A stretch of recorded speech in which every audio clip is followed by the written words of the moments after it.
nothing is a bad thing as long as it's legal and done within legal confinements, if you do it well. How is it important for entrepreneurs to be prepared? First, you've got to have a dream, what it is you want to achieve. And you've got to find out what it takes to achieve those dreams. Because if you're not prepared, you can't compete. And there's nothing as gruesome as the entrepreneurial world. Professor Kachikwu is a distinguished leader, former Minister of Petroleum for Nigeria, and ex-group managing director of the Nigerian National Petroleum Corporation (NNPC). He's a Harvard-trained lawyer, a seasoned diplomat, and a prolific author with over 14 books published, offering insights into leadership, governance, and business strategy. His contributions to Africa's energy sector and his thought leadership on the global stage have earned him recognition as a key figure in both government and academia. I'm truly honored to have him on the podcast today. Let's get into his story and the valuable lessons we can all learn from his incredible journey.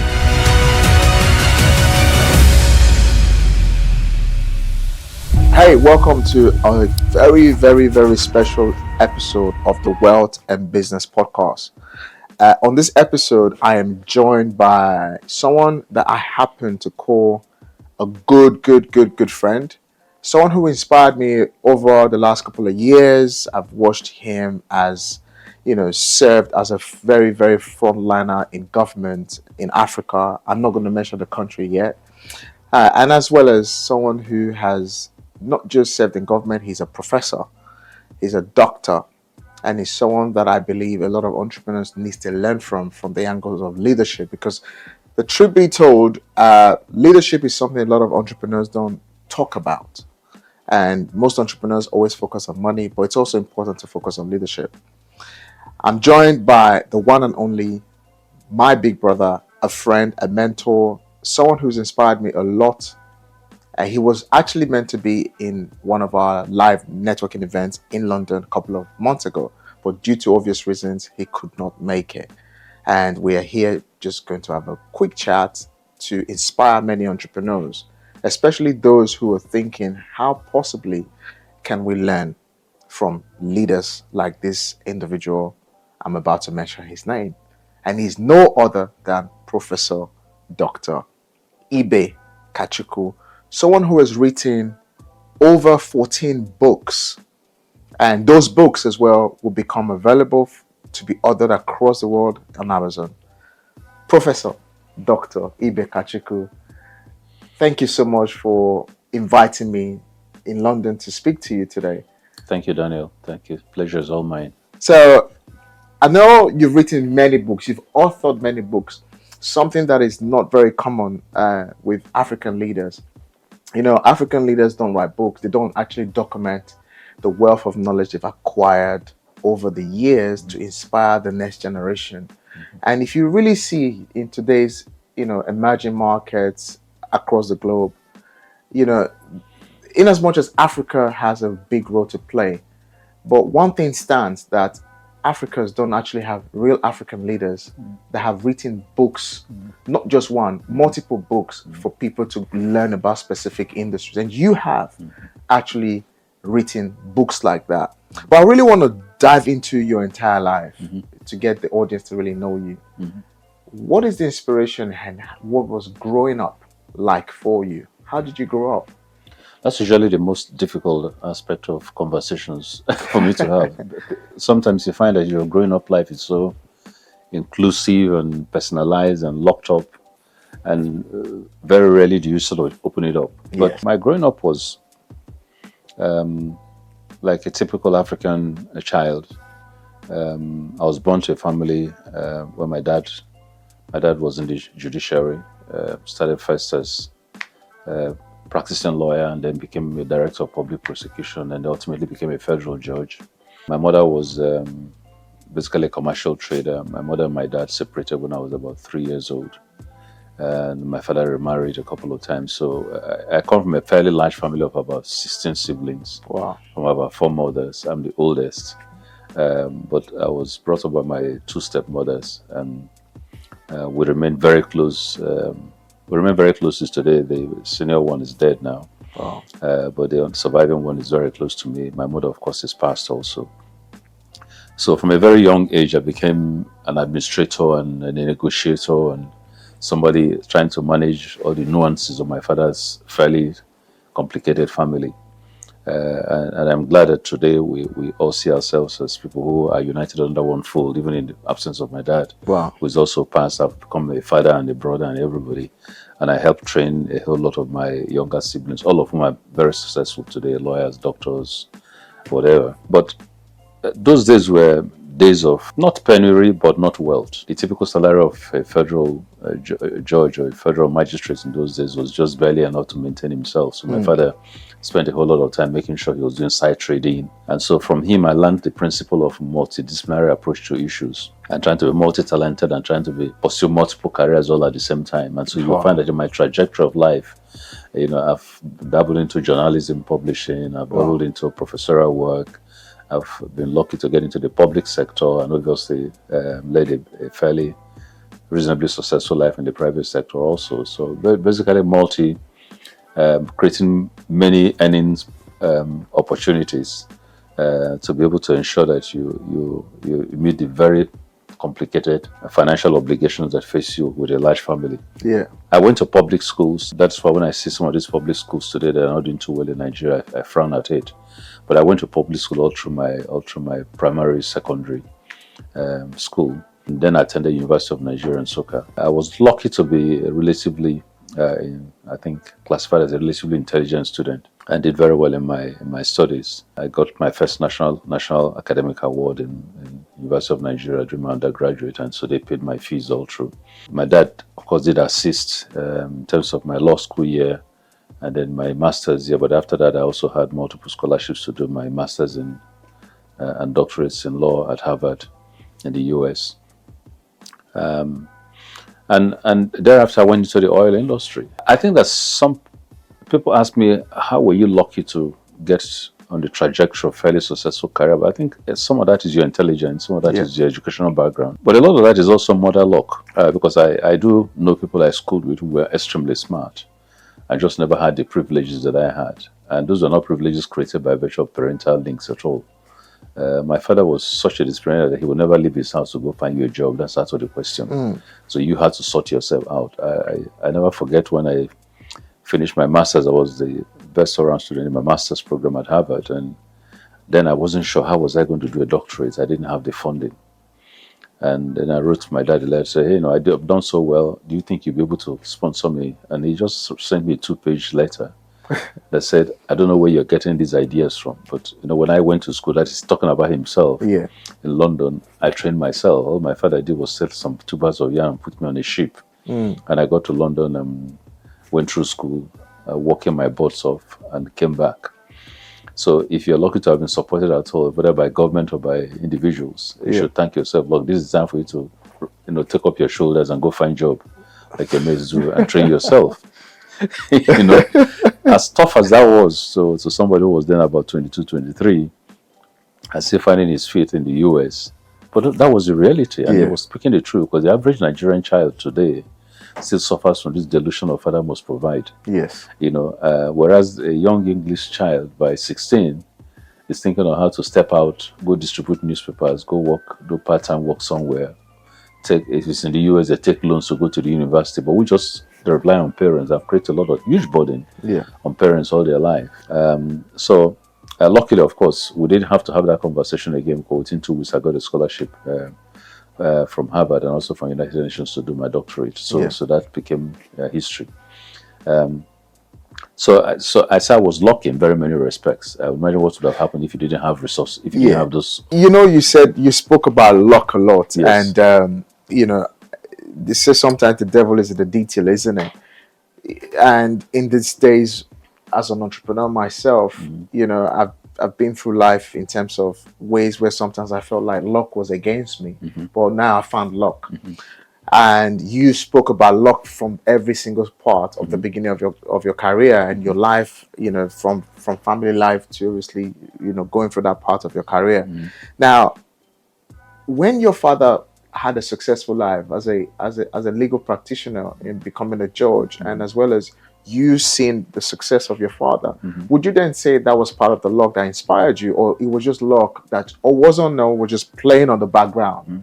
And eventually, I think definitely your father's hard work, imbues in you a determination to succeed. Let's not make a mistake about it. Perhaps if I'd come from a family where the father was a drunkard, just laying around, your zeal to make it in life may have been limited.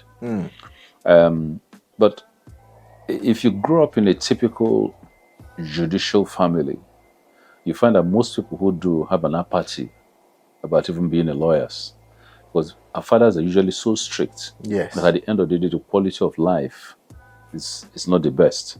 They spend a whole lot of time writing their judgment. They're very committed to what they do. They drive themselves hard, and sometimes they don't even have the time, for the nuances of today's parenthood, as you know it. But seeing a hardworking father makes you realize that there is really not much option. I think that the African fathers or parents' way of being very strict generally in terms of what the expectation for their child is also helps. And these days that we've lost it all, you can see that the trajectory of growth among the youths is becoming worse. Yeah. But one of the reasons I use the word luck a lot is not to denigrate the fact that you have to work hard. That obviously hard work gets you to where you're going to be. It's also a level of humility that I think every individual must have. Sometimes we get carried away by successes, whether in terms of making money, whether in terms of notoriety, whether in terms of popularity, whether in terms of success and power. And we think, oh yes, I made it. I just made it because of myself. The reality is that if everybody has the same privileges, opportunities really that you have, they may well also be able to make it as well as you do, or maybe better. Yeah. I try not to look down on those who didn't make it. Like I said, today one is a professor of law, and I know of a lot of people who went to school during my time who were excellently intelligent, as intelligent as I was, maybe more, but never went to do their professional qualifications, never went to have their masters, sadly never went to attend Harvard. Yeah. And even some who did, by the time they came back, never had the opportunity of a working career path that threw their qualities out. Yeah. Because at the end of the day, everybody is imbued with unique talents in different ways. Unless you're lucky to have a match between your talent spec and what your career opportunities are, to be able to throw you out in terms of your uniqueness, you may slaughter through life just as an ordinary person, whereas some talents were just not developed. In me, for example, I've always loved writing. I started writing from the time I was in secondary school. My first novel, Peace at Last, was after my secondary school.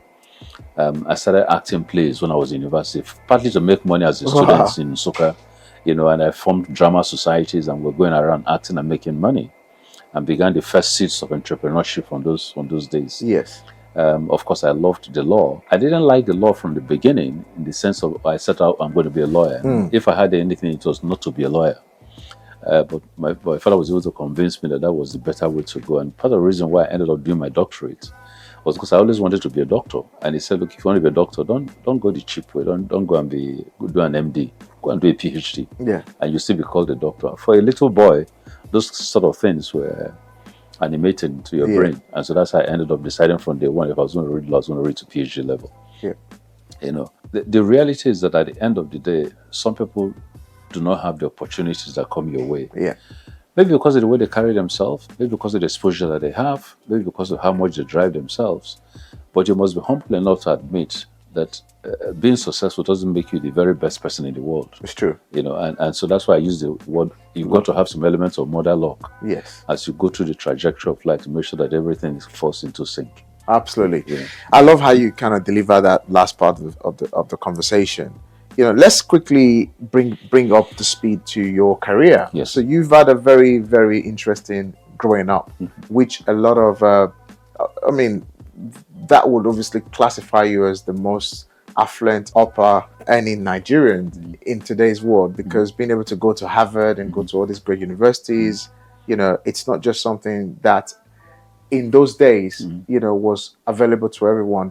So would you then classify yourself that, apart from the luck, that you was also fortunate to be raised with a silver spoon? Or would you say, actually, no, not silver spoon, No, it wasn't actually a silver spoon, because my going to Harvard wasn't it wasn't a parental gift.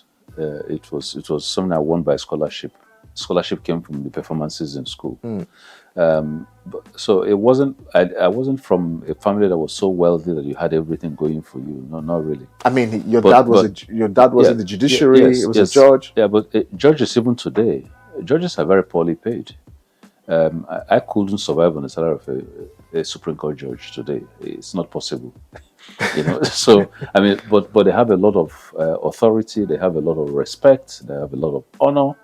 But whether they're compensated or not, Financially. no, financially not. I mean, if you get into the US, for example, what's the salary of a Supreme Court judge? Even in countries where they're relatively well paid, certainly less than $1 million a year. More in the trajectory of about $200,000 to $300,000 a year. What's the salary of a US president? Less than $1 million a year. People don't understand that. What makes an American president? That's why American presidents get rich after the office. Yeah. Because once they build a good name, they begin to give speeches where they pay $700,000 per speaking engagement. Yes. They begin to write books where they're paid $10 billion signing fee. They make money. If you look at those who are going into office now, Kamala Harris is campaigning, Walz is campaigning. Walz barely has a house big enough to contain his children. Yeah. But after he finishes as vice president, if he does well, a book from him can earn him $10 million. Absolutely. Obama bought the most decent house he had after he left office. He came. Only very rarely will you find a Trump-type individual who made money Before the private sector before coming in. So the reality is that there wasn't really a silver spoon. Although you may say that in the context of a generally poor environment, being the child of a judge does help. Yeah. It certainly opens your brain, certainly excites you in terms of the kind of schools you can go to. Not because he can afford to pay. I mean, the school fees of Harvard when I went there was an average of $70,000 to $80,000 a year. Now it's about $150,000. No judge, even a Supreme Court judge in Nigeria, living on a salary can pay that. So scholarships help. Working hard to get scholarships and being brilliant helps. Yeah. And then other things follow. I would thank God that I came from a family where I saw hard work as the only, and education as the only direction Solution to growth. Because you couldn't commit a sin with my father if you were studious and if you were doing well in school. I remember vividly when I was very young, and my father was moving from city to city. So every year I was changing school because as he moved from one city to another, the whole family moved. So you did primary 4 here, you went to do primary 5 there, you went to do primary 6. So for 6 years, I think I went to 6 different schools because he moved. So it was being transferred every year. Yeah. And then I got to, I think it was my primary 5, if I remember very well. And he called me one day and he said, what exactly is your purpose in life? Because, okay, you come back with your school performances. They're okay, just above on the first tier of the 3 tiers. But you don't stand out. I mean, wow. That's not good enough. That's not good enough. And he said, well, I also noticed that at home in the afternoons they give you tea. I think they need to stop that because, to be honest, you can't be having tea in the afternoon. You can't even be first in your class. Yes. And strictly, they stopped it. And something as little as having afternoon tea in the house was enough to make me understand that I was sinking. The very next term, I was first in my class. And he called me and said, very good, now you can resume the tea. Wow. When I moved from that school to another school, the next year, even though I had done very well that year, I met a young girl who was extremely smart, very smart. At the end of that 5th year, I think, the first was 4th year, and at the end of the 5th year, she beat me in school, not because she scored more than me, but because she had a credit in mathematics. And I had a pass in mathematics, but I had outstanding A's in all of. Then they had just gone into this policy of maths and English were going to be compulsory. So even if you had 500 as your total score and somebody had 400 but had a credit in it, the person became first. Yes. So she was first in class. And my father berated me so much for being second in class because I didn't pass mathematics. And again, my tea was stopped. So very little things, yeah. that, it wasn't like we're traveling abroad to go on holidays. I mean, nobody knew things like that of those days. But just very little things at home sent very clear signals as to what he expected you to do. And so I grew up with that. So by the time you got into the university where you are now independent, and decide your education, you knew what sort of results you should bring home, Yes. and be received. So those things help. Now, after that, I left the US, having done well at Harvard. My first job was with Chevron Texaco, and I became a general manager almost straight away. Then I was about 26. Wow. The average age of general managers then was more like in their 40s. So I was really, really young for that. But what it meant was that I had to have fire in my tummy. I had to just get up running. You have to be creative. Innovative, be able to hold on my own, and I did that job for 9 years. And I said to myself, where is this going to take me? So if I become managing director of Texaco in those days, Nigeria, I was looking at what were the earnings. So at a very young age, I think I'm 32 or 33, I left. In those days, to go and set up my own business, so I set up Flame Petroleum. I was publishing hints. I was publishing a series of some of the best-selling fashion magazines in Nigeria on the side. I was doing that in the evening. Yeah. I was working full-time, running my own business, running Flame. I was running a consultancy company. All in one, I was the group chairman of all those. In the days when, to be honest, the big players now in the industry were just not there yet. And I did that from, if I'm not mistaken, I think from 1992 or so to about 2001. And I had my pitfalls. Some of the businesses failed, some succeeded, some did well, a lot of debts on my head and blah, blah, blah. Eventually, the opportunity to go work for ExxonMobil came. I mean, they had talked to me a couple of times, but I kept saying to myself, no, do I want to leave my cozy position as chairman and go? But, sometimes in life, you got to place less importance to titles. That's one of the things I learned in life.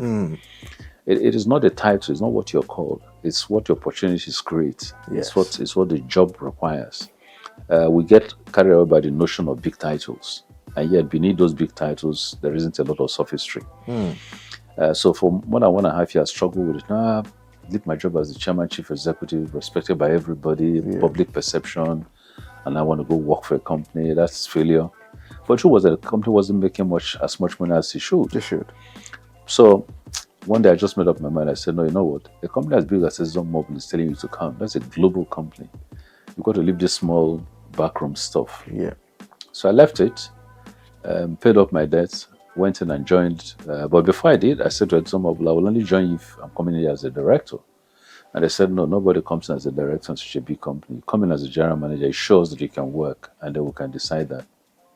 I took up the challenge, and after 1.5 years, I became a director. Later on, I became the executive vice chairman, and became executive vice chairman covering not just Nigeria, but some of the countries also in Africa. And that's what I did for from 2001 to 2014, before I was invited by His Excellency President Muhammadu Buhari, after he won his election, to come first as group managing director of NNPC. And I did that. I'm going to pause you there for a Sure, minute, yes. because we went through a whole lot, how basically from university and, and you studied in Harvard, basically, went through very quickly to your early days, from working to setting on your own business, to going to to Mobile. Let's talk about some lessons here. You happen to be someone that has been set up correctly in yourself, because you invested in yourself. Little things as a cup of tea in the afternoon, inspiring you to want to do better.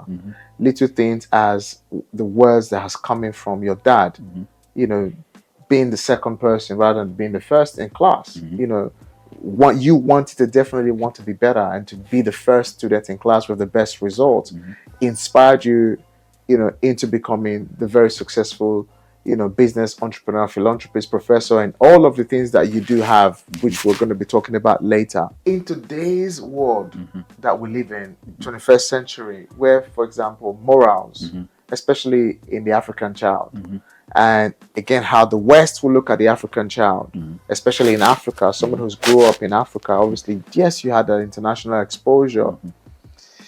In today's, where, for example, little morals of not chasing money first and actually building yourself as a structure, having an institution that stands out when you speak has been a very big champion in your part, because it's very clear based on what you've said and you've analyzed your growing up, you know, and wanting to be more and working so very hard. Can you share very quickly the 3 key lessons that continually burnt in your heart just to do better? Yes, your dad pushed you, but there's so many people that their fathers could push them and they're not willing to the African child. Because I've lived in the West for over 20 years, and I sometimes look at the African child and I know the kind of growth I had as well, though I wasn't privileged. However, just 3 good lessons that you learned that allowed you to become what you are today. So clearly, the first is self-belief. You've got to, and probably when you talk about self-belief, it's difficult to say how does a child have self-belief. But self-belief is something that develops from your environment, and it's something that your parents continue to pump into you. You can be the best in your field. You can do well. Don't sit back. Don't be lazy. Be up and doing, and straight from even the normal chores in the house. Yes. You find some children will get up in the morning and they're lazy around watching TV. Others will get up and they clean their environment and they help their dad wash a car. My dad, for example, as a judge, wore suits every day. We didn't have house helps. As the biggest boy, my duty was to iron those clothes. And when my father gives you a suit to iron, there's specific lines that must show on his trousers. We call it the gaiters. Yes. You know, and the edges. Edges, yes. If you get any of those wrong, you're going to have a serious assault that day. My father was that strict. So you knew that was essential. So you had to get up in the morning, go wash the cars. He had only had 1 car. Go wash the car that he's going to take to iron his clothes, put them down before he's ready to go, and he's up and he's ready to go to court. Court resumes at 9. He's got to leave home by 8 o'clock. You have to go to school anyway. So you have to finish that and get off and get to school on time. Yeah. So first lesson is self-belief. Self-belief. That if you can get it right, if you believe in something and work hard at it, it brings success. If you believe that success comes from hard work, and that you have the capacity, innate capacity to succeed without anything stopping you, that's the first point. Second point is just a general belief that you are not better than anybody else. Because once you get into your headset that whether you come from a rich background or a privileged background or a spoiled background, that you're better than anybody else, you're not going to work hard enough because you think you've had it. So it is that belief that you are just as good as anybody, whether low or high. Everybody has a common playing field. And for you to get up and lift your head, you've got to work hard to get there. Yeah. I think the third one is that there's nothing like continuous success without work. Success isn't that you do it today and you succeed, so that is going to guarantee you for the rest of your life. Yeah. Every day is a new success. Yes. I grew up knowing that the results that you get in class 1, it becomes irrelevant in class 2. And when you get in class 3, it becomes irrelevant. Class 2 becomes irrelevant. So there's perpetually an everyday challenge. And even till today, I mean, some people see me after I've left office and they're saying, what are you still working for? I mean, you've been minister, you've been this. And I'm looking at people who have built their own businesses. The Tony Lumelus, the Dangotes, the Ted Olas, the Bill Gates, the Elon Musk, and saying, gee, I'm a failure. So you must learn to aim high and use as your examples people who have done much better than you, perceptively. And absolutely, doing much better is a perceptive thing. It's not all about money. But people you think have been able to pursue their goal, beating their chest and done extremely well. And you got to say to yourself, what stopped you? Going to the US, just coming back, one question I kept asking myself in the plane yesterday was, what's Elon Musk's background? Come to think of it. Yeah. He's not a Harvard graduate. No. You get my point. He didn't have a judicial father nursing him up. No. He's the one that US depends on to go and bring stranded astronauts back from the moon. Yes. Yeah, he builds his Tesla cars. He buys X. And he's building SpaceX as well. So you got to say to yourself, what is it? And how does he get up every day looking for new things to do? And you are saying to yourself, you've achieved ABC. So shut all that down. The human capacity to achieve is limitless. So you've got to keep aiming high and you've got to keep looking. I mean, again, be able to move with the corridors of change in society. In my time, education was everything. You had your PhD. Oh yes, this guy is good. Today, talent is everything. Education is no longer as important as it was. It's how do you refine your talent and become a creator of ideas, or a creator of wealth, or a creator of notions. Yeah. Those are the people. The tech people are making money. Yeah. Business creators are making money. Yeah. It's not because they were, for most of them, are dropouts out of Harvard or dropouts out of big schools. Yeah. But they believe so much in themselves. Can you imagine the self-belief that will propel a Bill Gates to turn his father's garage into a working studio to develop his computer systems at that age. And drop out of Harvard. I mean, it takes a mind-blowing self-belief to do that. You know, so when I talk about self-belief, I didn't even get to those sort of levels. Yes. So I think every day I keep saying to myself, what more can you do? In helping challenge yourself, what you do is that you create a legacy trail unknown to you. Yeah. Because you're not working to go create a legacy. Nobody gets up and says, I want to build a legacy. Legacy is built by virtue of this series of accomplishments that you make that have an impact on society. Yeah. So all you need to do is challenge yourself. Begin to always believe that no matter where you are, there are 2 or 3 steps still higher that you could achieve if you put your mind to it. Yeah. And that has been very helpful since leaving office, because one of the greatest difficulties when we leave public office at those sort of levels is that you suddenly find one day that you have nothing more to do. Yes. And you have not prepared your life. Yes. And you get frustrated, you get depressed, and some people die off. But as soon as I left, I focused back on my intellectual pursuits, became professor of law in about 4 or 5 universities around the world, continued writing my books, began to do consulting, and keep yourself as busy. And now I'm saying to myself, maybe this is time to begin to say, what can I do that will be similar to what Elon Musk did with his life? Yes. Begin a new life altogether. Absolutely. You know, so. I really love that. And there's something that you mentioned that really struck a very, very big interest, which I would love you to really expand before we actually go into, you know, how you progressed into becoming a minister of one of the biggest oil economy in Africa. You said navigating yourself around the corridors of change. You know, I really want you to just spend about less than a minute. I want really to dig into that, because the reason why it's so important is I'm an entrepreneur. I've been an entrepreneur in my life. I had tremendous challenges that I can't even explain sometimes when I do. You know, and you said navigating yourself in the corridors of change.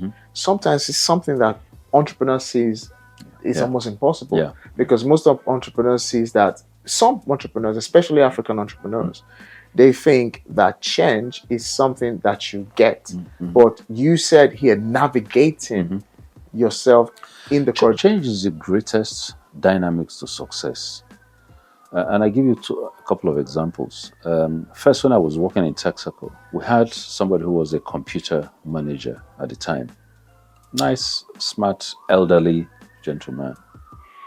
When there was a problem with computer, they were calling, he would fix it, he would do, you know. But you could see that this is somebody who had a first degree in computer science, but not versed in the nuance of modern computerizations that were going on. And it struck me because one of those days I was talking with somebody who was basically a confidential secretary in the office. And I said to her, look, we're having this problem. Where's this computer manager? He's not been able to solve it. She started laughing. He said, no, the school he attended, that these are not dinosaurs. They don't understand modern computing. You see my point? Yeah. Even as an educator as she was, she could place that this guy's ability to navigate change had diminished. And that what she was looking for was a younger person who was street smart and computer wares, hardware, you know, being able to write programs and that sort of stuff. And that this guy didn't have it. Now, if you do not realize when technology is leaving you behind and move around to change, or when the skill requirements in the world are changing, you have a major problem. Yeah. The second example I had was when I was publishing. My magazines were doing so well. They were the best-selling magazines in Nigeria. We were making money. I was fine. It was popular. But when the move came to go online, and everybody kept saying we need to do online, you didn't have any incentive to do anything online. Yeah. Perhaps if I had done it, then it would have saved the magazines. But we waited too long that others overtook us. So you must always, at every given time, say to yourself, what are the skill sets that are required to survive? Because it's changing perpetually. And today you could force your children to do their PhDs, and that's fantastic. I'm all for education. But innate in that education, you must say, what is their talent? What do they love to do? That you can help them develop. Because the art of making money is no longer in going through PhDs. It is in discovering your talent, your skills, and being able to sell yourself properly and position yourself well. Absolutely. You know, so those changes are so important, even for somebody at my age. You've got to continue to change. It's that change that keeps you alive. It's that change that creates excitement. Absolutely. And that's the whole. Education is meant to only imbue you with the ability to navigate and create and recreate. But if education then becomes something that imperils you, and you become such a static element, you can't move, then it has destroyed you. True. It's no longer education, because that's not what it's meant to be. Yeah. And that is the critical mass. And that's what you find between a lot of developing countries in Africa and developed countries. You find the young people are on the go. They're perpetually creating. They're influence peddlers. They're on the computers. They're generating money either which way. Our guys are going through school morning and night and day, you know. And by the time they come out, at the time they're 25, the day is gone. The young millennials have already been made abroad. We need to begin to understand what talents these children have. And the job of parents now is to be able to look up closely at your child. You know, when my kids came back from school, one of them said he had finished his master's, and he said, "Look, Dad, here's the certificate, I'm done. I want to go play music." And I played music in school. I was head of a band. But in those days, you knew music wouldn't feed you. Yes.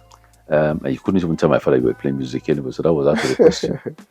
And I kept discouraging him. I said, look, these things are exciting, but ultimately they catch up with you. You're probably going to need to be one of the 1% to succeed in that.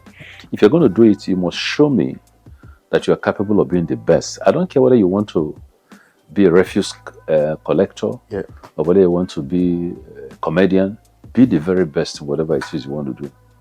So he insisted he wanted to play music. I left him. So I said, okay. So I started looking for him for the best producers that I could find, both in Nigeria and outside. Yeah. I went back to writing music like I used to. I started writing music for him, and he was surprised. I thought you didn't want me to do it. Why you could so encourage? I said, because whatever you want to do, I want you to be happy in it. Yes.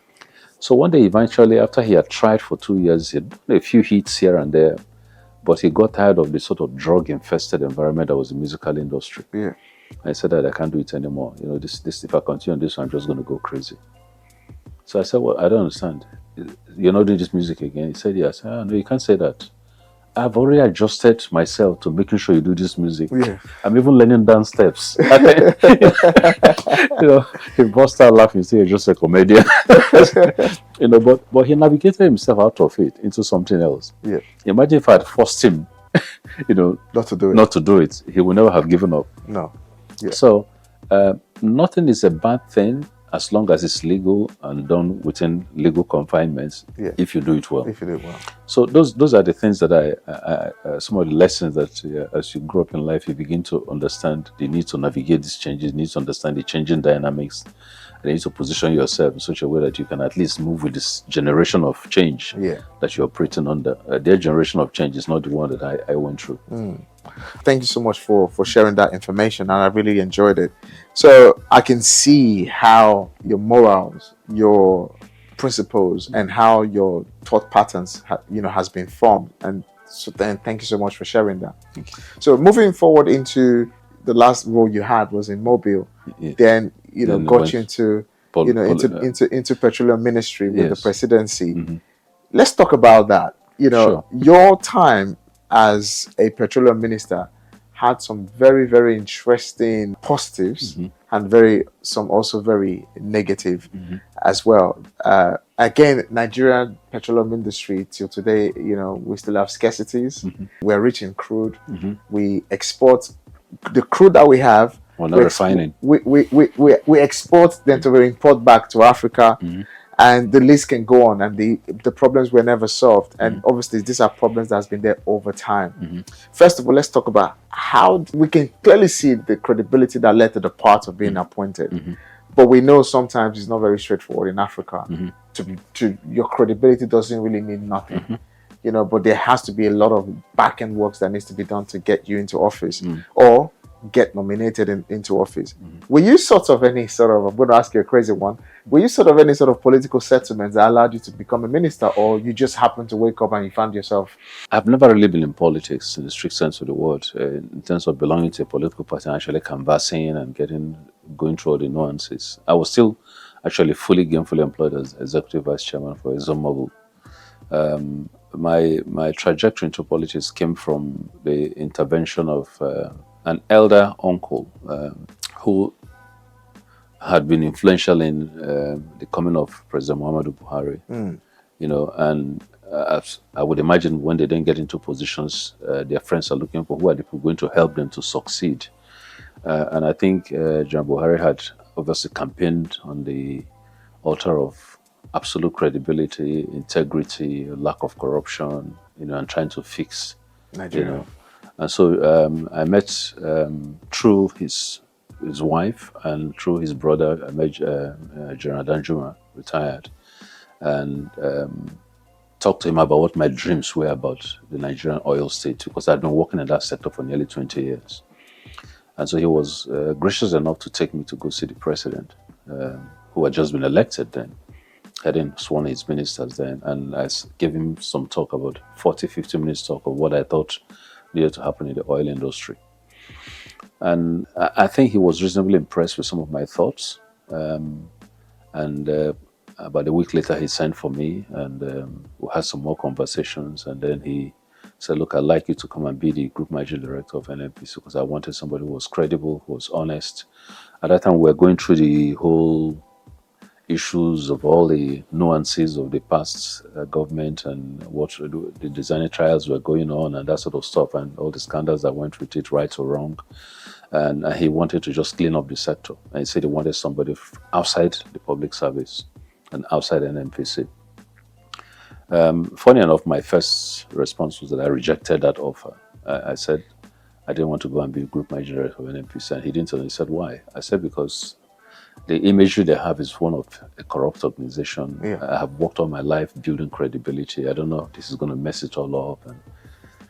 And he didn't like that. I left. And then I think he called my mentor, General Danjuma, again and said, look, you won't believe this guy came here and he said he didn't want the position. So the General Danjuma, being who he is, said, look, if he doesn't want it, I can understand why he doesn't, because he's a straightforward person. He's not there going to go and steal money. So talk to him, sit down with him, convince him why he needs to. And so he sent for me again graciously, and I went. And we both had a good conversation on that. And I then said, look, if I have to take this, what I'd love to see is that when you do begin to appoint ministers, I get a ministerial portfolio. I'm not going to leave my position as executive vice chairman, just my group manager for NNPC. Then a minister comes in and begins to lord it over me, and I can't even implement the things you want me to implement.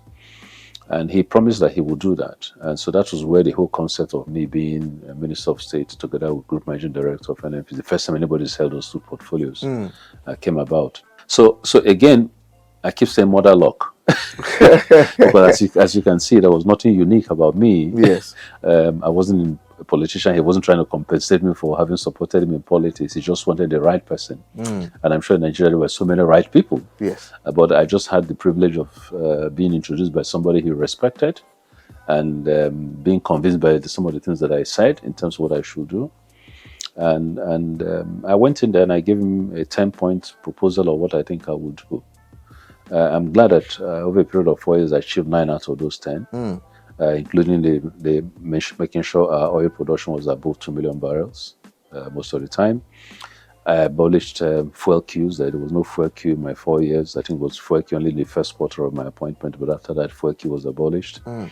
And we began all kinds of massive policy redevelopment, revamping of NNPC, cleaning it out. I removed the entire top level of NNPC, began to bring in people from private sector to help it get its.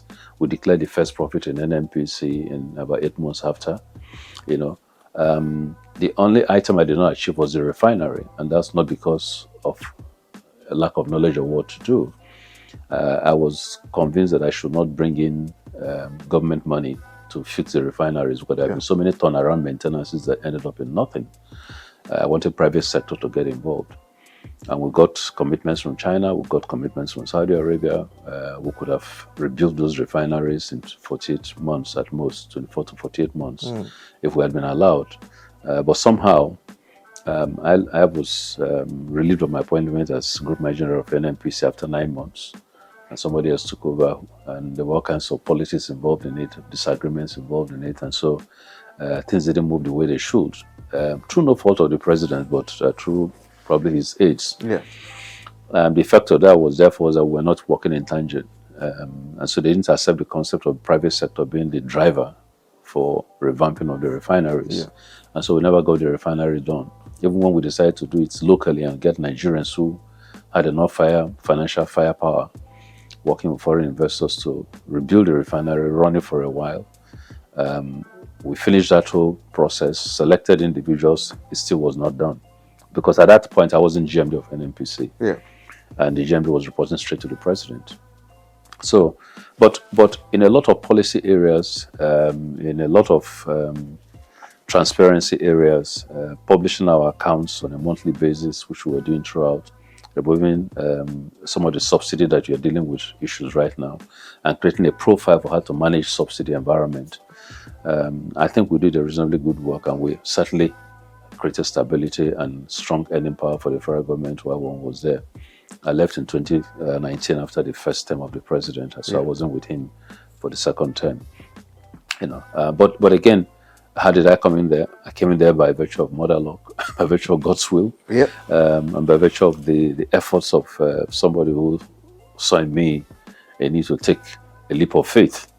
Which was both General Danjuma, his family and associates who helped me push this, and of course the likes of Pastor Bakare, for example, who never knew me before, but I went to do a presentation to him, and he was one of those charged together with Malam Erufai to try and put together an oil cabinet for him. And when he listened to me, he said, no, I must take this to the president.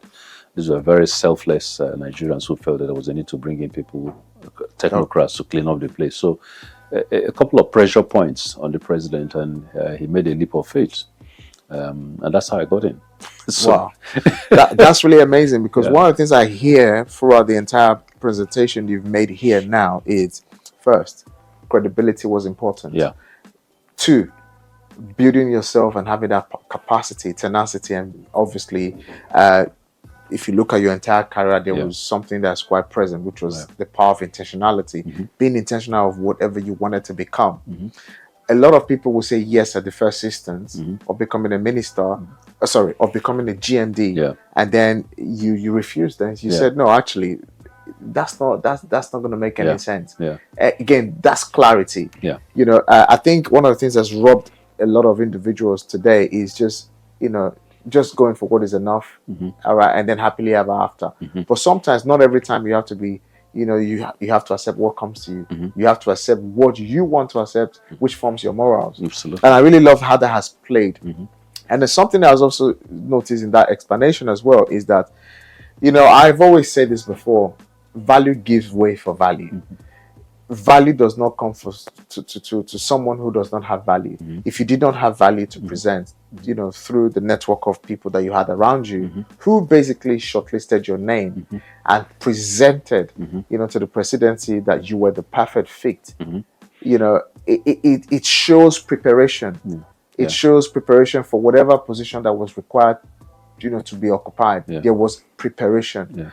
So before I actually move into after being government, now you went back to school to become a law professor. Preparations happen to be something that has been very good key here. Yeah, absolutely. So there was preparation. Preparation to be successful. Preparation to be resilient. Preparation to be the best. Preparation to want to be the top, because you basically prepared in order for others to market. Because what you see there in business, that's marketing, right? The marketers who was marketing the product, which is you in this case, was the person who had the prepared product, somebody who had the finished product.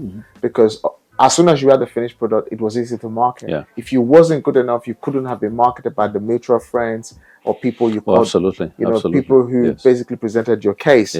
So in the world of entrepreneurship, because that's, I love being an entrepreneur, and especially for someone who never studied entrepreneurship and became an entrepreneur from the grass root. How is it important for entrepreneurs to be prepared? Invest already. Absolutely, it's everything. First, you've got to have a dream, what it is you want to achieve, and you've got to find out what it takes to achieve those dreams. Then you've got to give yourself the sounding board, whether it's education, whether it's exposure, whether it is contact, whatever it is.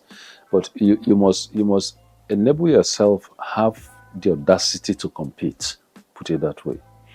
Because if you're not prepared, you can't compete. And there's nothing as gruesome as the entrepreneurial world. There's so much competition. And that field only has leverage or opportunity for the very best. You have to have a uniqueness to succeed. Yes. You have to be selling something unique. And you've got to keep it going, refreshing that uniqueness as you go along. So preparedness is very key. And part of that preparedness must come from an acceptance that there's always a force bigger than you, always an instrument of change. Yes. Always an instrument of perfection that you've got to keep seeking. Never begin to rest on your oars because you've made some money or because you've come to the very heights of it. Continue to equip yourself and make yourself better. Continue to be a student of realism. And that's one of the things. I mean, as a minister, as I was working, I was doing almost 14 to 15 hours of work every day as a petroleum minister. Because then I was GMD, I was minister, and even after that, I was president of OPEC, I was president of Apple, I was president of GECF. I was probably the first person in history to occupy all these positions all at the same time. Wow. So it was huge. It was global, it was international. I was almost a diplomat for the country in those capacities, as we were also propelling the policy issues in the country. But as you met your fellow ministers from all over the world who were members of OPEC, the reason they could respect you was that you brought value to the table every day. When we had to reach out to Saudi Arabia, to Russia, under the OPEC Plus, I joined the team that propelled that whole concept of bringing Putin back to the table to enable OPEC regain its momentum. And that is what has held the prices stable till today. So you see, you've got to add value. I propelled the whole idea of bringing a lot more African countries who were in the marginal areas of production into OPEC, because in doing that, it created a power base and strength for me, to be able to take a voice into that place and compete with people like Saudi Arabia who were producing 12 million barrels. So you've got to always be prepared. And during those periods, funny enough, as minister, I think I must have published 5 or 6 law books while I was minister. So At the same time? Yes. So you wonder why and everybody says, why is he busy writing books if he's a minister? But fast forward, by the time I left, those are the same considerations that enabled me to become professor of law. You see, so at every given time, you got to not rest on your oars, not be too satisfied, because life can play some surprises at you. Leaders who have not prepared themselves for the life after public service always die in distress. Yes. You must prepare yourself. You must not rest on your oar. You must see public service as what it is, a service, not a time to become a lord or a master, Because the truth is that the very day you leave those portfolios, the way your enabling friends disappear from you, you become a lonely man. And if you have nothing more to hold on to, it could just absolutely destroy you. That's the truth. Wow. Wow. I will be coming to some points which you spoke about there. You spoke about, people lauding. I think this is something that's very common in Africa. As a Nigerian, I've been outside of the shores of Nigeria for over 20 years now. Been outside of the shores of Nigeria. And I see things that happens in the West, and I see things that happen in Africa. Africa do have a lot of opportunity. In fact, I would probably want to say this, and sometimes I can be as brutal as I get.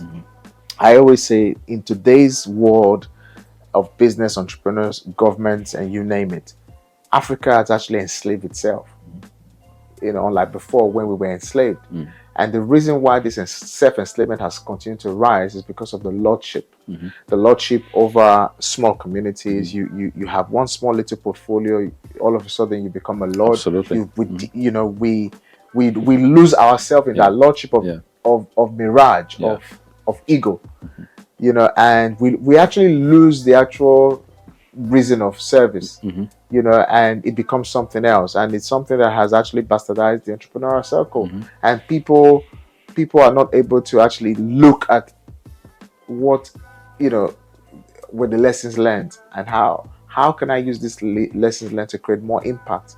But it becomes a place where people want to be served and served and served and served, and entrepreneurs and successes in businesses are not being built. And guess what? After government, yes, you're very right. And everything disappears, and because of the kind of patterns that has been created. So just I want you to touch a little bit on that.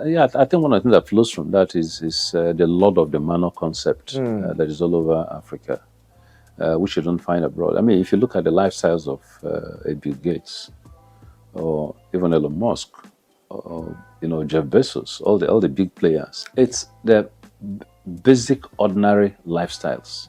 Yeah, they might live in one big home, but they certainly won't have 10 houses all over the place. Yeah. They certainly won't have 50 cars living all over the place.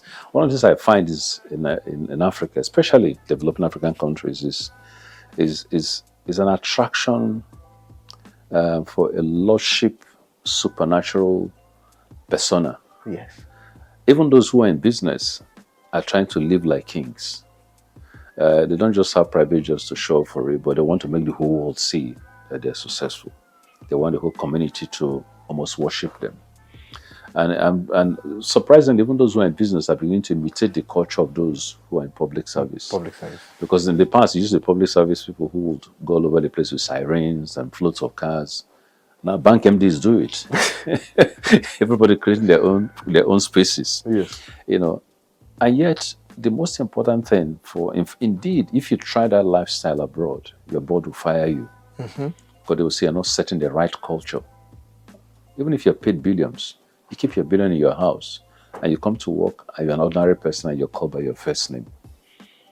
That doesn't happen in Africa. I think our very many years of monarchical culture, kings and influences, and this juxtapose of a modernology of wealth. How do you show up wealth to a point where we don't even ask where the wealth comes from? It's created a need for influence peddling that is absolutely dangerous and destructive for the society. And so the first thing you get in when you even go to your common village is who is the wealthy person, who is the powerful person. Now, how they achieve those factors are irrelevant. We need to begin to call to books our successful people, whether they've been public sector or they've been private sector. Their lifestyles must reflect commonality and respect for decency. Yeah. The show-off syndrome must end. Society must not reward unnecessary flamboyance and extravagance. Yeah. And we need to begin to limit those extravagance and focus that on wealth creation and building the populace. That is lacking in Africa. A lot of wastages are happening both in the public and private sector. Yeah. That shouldn't be. That should be put into wealth recreative syndrome. So it's something that I look at and observe from a distance and get pained. I struggled with it even when I served in public service, because everybody wanted to treat you like a king, like a lord, like a this. But at the end of the day, the things that I was able to achieve were achieved by me having an open door policy, working with my team, and everybody knowing that you could tell me something that I don't accept, and we'll have an intellectual debate about it and reach conclusions, some of which may not be my own ideas. A lot of the things that I achieved were not necessarily all my ideas. They were ideas that I bought into, sometimes created by other people. Yes. And we worked on it together and brought it to fruition. And I like to see African leaders, whether they be public or private sector, begin to step away, from the usual very flattery exigence of you are the ultimate, and begin to see themselves as nothing but a servant of their circumstances, so that people can then learn and follow them. And some of the best leaders in the world have led this servant-type lifestyle. Yeah. Obama was successful not by virtue of floats of cars or anything, but by virtue of his ability to come down to the level of everybody and relate to them. The Nehrus, the Mandelas, and the rest were very, very ordinary, common people. And I think that until we imbibe that culture of ordinariness and commonality, we're not going to be able to lift Africa alone. We're living almost a false perceptive lifestyle, which doesn't reflect the reality of our wealth level and our poverty spectrum and the decency of our society. And that is a crazy thing to keep looking at. Wow.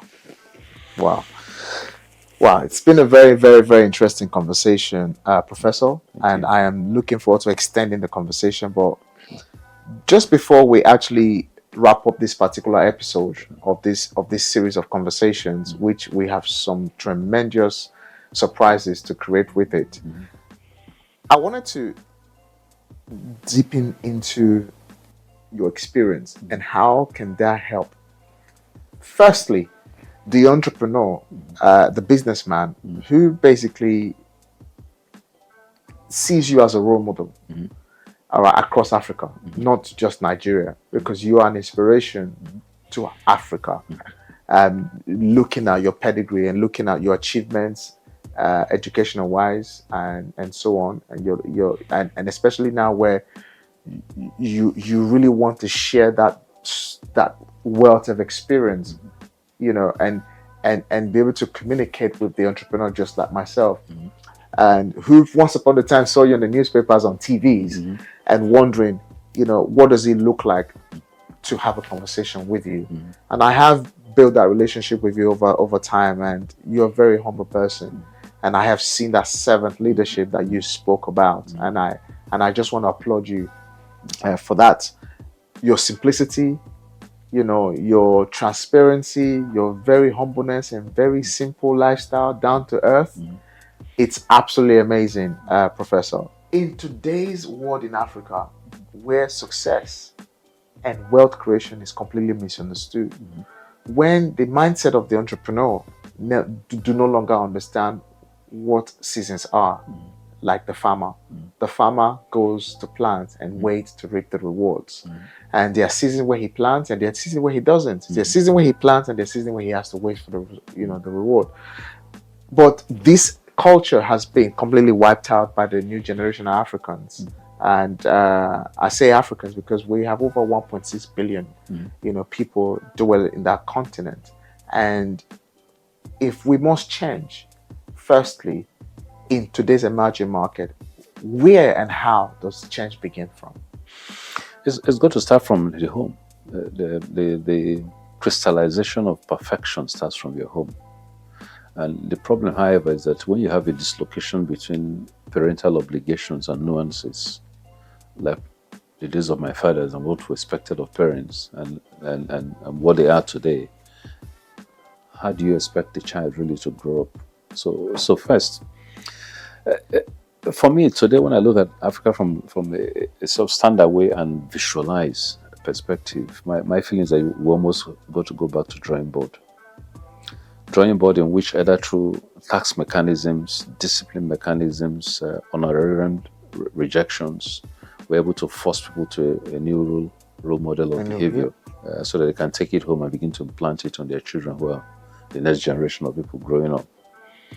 Second is the understanding that if you look, 80% of those who have been very wealthy and successful in Africa have left dynasties that failed.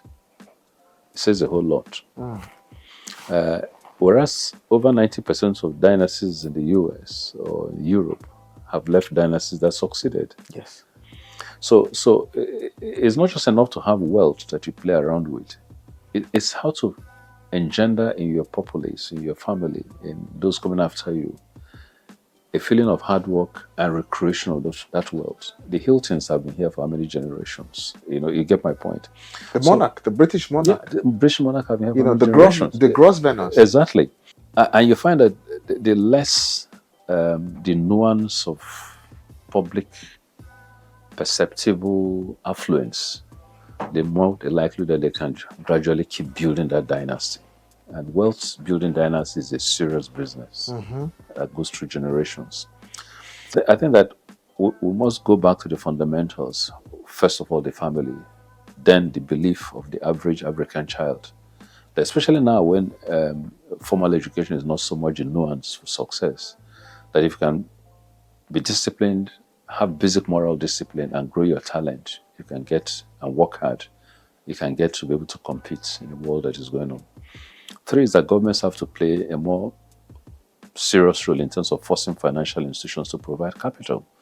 Because without that capital, irrespective of whatever dreams you have, a lot of us have such fantastic dreams, but the only thing that keeps you from actualizing them is capital.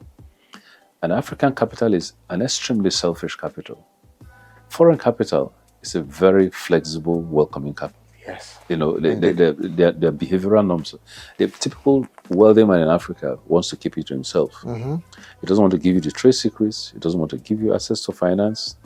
He just loves to give you, and you worship him and look up to him. Abroad, the capitalist sees your skill sets, joins up with you, and provides the money and says, "Let's go." Yes. And takes his risk. I mean, one of the things that outstanded me was when Bill Gates started his Bill Gates Foundation. And he went to William Buffett and a couple of them and said, I'm leaving Microsoft. I want to work for the world. But I need to build a huge capital to be able to deal with problems of the world. And William Buffett's representative had given me a blank check of over $20 billion. I said, go manage it. I'm worth about 40. I'm giving you half. Manage it. Put in yours. And that's how they built the William the Bill and Melinda Foundation that has become so famous today. How many Africans will do that?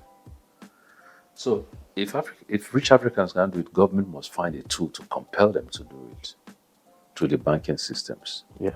Right now, if you look at our banking system, they're all basically seized by entrepreneurs who keep a lot of the resources to develop their own businesses. Money is not being given out to those who want to do business. And government must begin to understand that the only way, China has done it, the only way countries have grown, whether it's China, whether it's Korea, whether it's Japan, is to force out that capital into people with talent who have an ability to recruit wealth. Yeah. And then keep that going. Yeah. And so suddenly, once you do that, the whole monopoly of capital, the whole monopoly of success in business is no longer kept to one family or one individual or a set of individuals with the same names all running around. It's got to be opened up to individuals to take their risk. So those are some of the things I think we need to begin to do out of Africa. You know, absolutely. I totally agree with you. Out of Africa, and again, having a global oversight, especially as a Black entrepreneur. I'm a Black entrepreneur based in the UK here, and I've been an entrepreneur almost half of my life. But based on what you said, it's not just even in Africa. Sometimes even here as a Black entrepreneur, you know, it's also one step, especially in the UK, when you have no backing, and also when you have, you know, not been able to create some level of success as a Black entrepreneur, sometimes can be also very, very difficult. And then when you even start doing, you know, sometimes the eyebrows are also on you as a Black, you know, person, except again, if you're quite privileged somehow. So I totally agree with you on that side. Again, relating that back to, you know, what we want to literally help others to really assess, knowing that, you know what, the governments are there, but again, if you have the right level of creativity, you know, and you can think outside of the box. If you're an entrepreneur in Africa, you can actually access cheaper collaborations in the West. Well, if you're also very successful in the West, maybe you can actually look at, I mean, most successful entrepreneurs in Africa, going back sometimes almost like, there's this risk, the risk level. As we kind of move away from that subject, I really wanted to go through what one of your advice would be. Just one of your advice would be for someone who basically is watching this interview right now and theoretically and says, I have a vision and I would love to go from where I am right now to somewhere else, to following the path of how this Professor Ibe Kachikwu, from his, fortunately, I don't have the family morals and backgrounds, but I can readjust my mindset to work my way on the top. Is it actually possible to grow to become a minister and then become a professor? Absolutely. If I'm going to be a minister, for me, being a minister is not really an achievement, to be honest. It's an opportunity. I mean, there isn't any specific... Is it groomable? It's not a specific qualification that you need to be a minister. If you join politics and run around and do a rough and tumble, you can get up as minister. So that's not really something to... But being a successful minister, that's a different thing altogether. You know, appointments come and go. Like I said, my own appointment came through a contract, so anybody can have it. But it's being able to now hold it and do something with it that is tangible. That's where the challenge is. But going back to your question, yes, I think the key thing is, whatever it is, first of all, have some set goals for yourself. Mm-hmm. Sometimes people go through life with no goals. No goals, They just wobble and zobble, as the day goes by and anything goes. Yeah. Sometimes they get lucky. A lot of times they wouldn't. Only a small percentage of people get lucky in those circumstances. So first, understand what it is. It doesn't matter what you want to do. Set it up. What is it that I'd love to do? First of all, what are the things that you admire? You want a comfortable life. You want a successful link to power. You can't have all.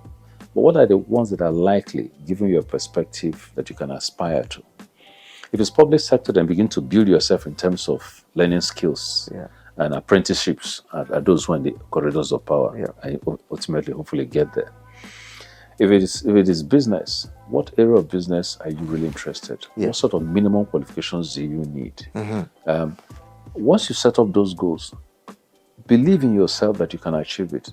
If you look at everybody who has achieved things, to be honest, in 90% of the cases, there's nothing so unique about their ability and access to that success other than self-belief. Yeah. They knocked on doors, they had failures. For every 10 successes you have, I can tell you from my own experience that you've had about 20 failures. 100%. Failure should never put you down. Just continue at it. If you knock hard enough at it, that door is going to bang open. Begin it and work hard with a little that comes into your opportunity spectrum so that others will take cognizance of that. Yeah. Second is be able to market yourself. Marketing is the key tool, probably more important than the education that you have.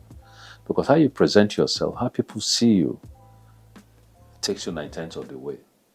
So whatever opportunity you have, the example I gave you of somebody who took me to the president or whatever, if your first opportunity when that door opened was you went in there and you talked nonsense, it is dead, it's closed, it's finished, it's gone. No further meetings. So every opportunity you have, use it well. Yeah. Prepare yourself and represent somebody that somebody should have a willingness to deal with. Mm-hmm. So how you dress, how you carry yourself, your mannerisms of talking, your perceptions, your air, they're also important. And those are not necessarily taught at the Harvard Law School or Business School. Yes. They're taught in your homes, they're taught amongst your friends, they're taught in your mind.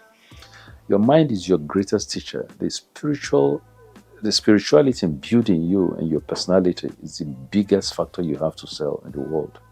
And that is one instrument that God gave you unaided by anybody, and you need to go polish it. Yes. So take that and pursue it and breathe it down and convince yourself that you want to make success out of life. You will get it. That's the reality. The human mind is very powerful. Okay. So, Professor, I wouldn't leave you alone without actually going to leadership. Leadership, a lot of emerging entrepreneurs don't think about leadership because they see it as something that, it's about themselves first. And throughout your career, you mentioned at the beginning, managing conflict at home. Those set you up. Managing and dealing with people in the workplace, in the ministry, in the public sector. Let me have an insight overview of your understanding how leadership needs to be embraced by entrepreneurs like myself, like those who are listening, whether being, in the public spaces or in a private spaces. What is your oversight on? I think the first question you ask yourself is, who's the leader? Who's the leader? Yes. If you stay away from business and stay away from public sector and just ask yourself, who is my leader? You find that those leaders have certain qualities. One, they're very creative. They're very futuristic. They're people whose character spectrum, emboldens you. They're trustworthy. You can feel that when they say something, they mean it. There are people who would not sacrifice you but protect you. They're ideas creators. And their moral perspectives are very strong. That's your purview of a leader. If you take from there and say what therefore is the leadership that you expect, is an individual who comes into the room and you feel his presence. Feel his presence by how he carries himself, how he behaves himself, what ideas he has, how he galvanizes you to be your best, and how he sets a very clearly defined goal for you. That's leadership. The only reason why they succeed so much is that leaders spend so much time trying to be good servants.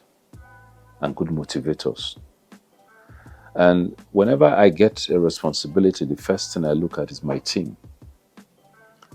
I don't drop people from the team because of nuance or perception or what people have said. I look at them from a perspective of how can I help them reach their very best. In reaching their very best, they're achieving the very best for me. Because the sum total success of a leader is the sum total success of all his team put together. If the team is horrible, there's no way in the world. A football coach can't succeed if his players are horrible. Yeah. So you must develop in them an intrinsic belief in you that you must take them to the finish line and you must make them achieve their very best. Then they can lay their back for you. That's what leadership for me is all about. First, about being a good servant, serving the general purpose, but being an individual who motivates the various individual skills and collectively organizes them in such a way that it can help you achieve the final defined goal. And I think that is what every leader must aspire, whether in the private sector or in the public sector. How do you select the right team? How do you imbue them? How do you define their goals probably? How do they rely on you to be creative, disciplined, and predictable? Leadership doesn't wobble. It is very focused.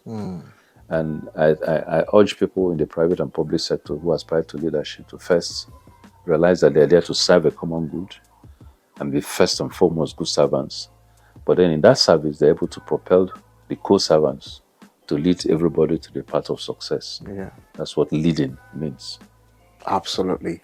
Well, Professor, it's been a very long day spent. You have flown over 10 hours, to be here in London today.